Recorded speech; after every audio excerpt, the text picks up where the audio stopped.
Piektdiena ir klāt, tad var bišķi, kā teikt, brīvāk, un saņēmu īziņu no partijas biedra Krauze.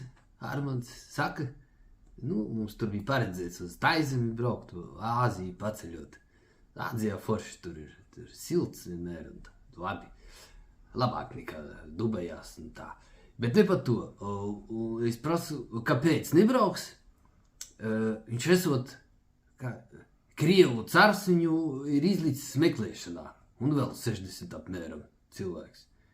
Tieši nosaucīja, Augulis esot tur un šitā te Čakša arī meklēšana. Es domāju, kāda tur meklēšana? Es taču varu atrast viņus. Pēc pagājušo nedēļu viņus redzēju.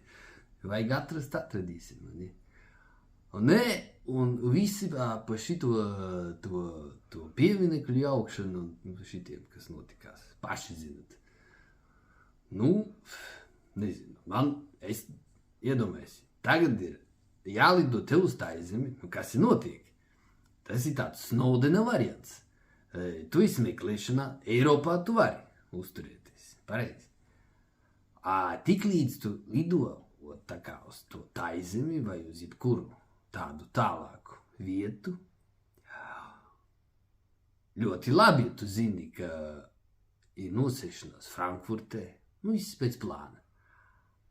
Var uznākt, ir taifūns kaut kāds. Var sakot, neparedzēti apstākļi. Un tad tu sāc lūgt Dievu, lai tu nenosēdies nejauši Baltkrievijā, vai kādā citā NVS valstī. Jā, un tad tur tu arī paliksi. Tad tā ir normāla lieta, tikai dēļ tā, ka gribēja parādīt austrumu kaimiņam, kā mēs varam. Jā, tā kaut kā. Smieklīgi, nesmieklīgi.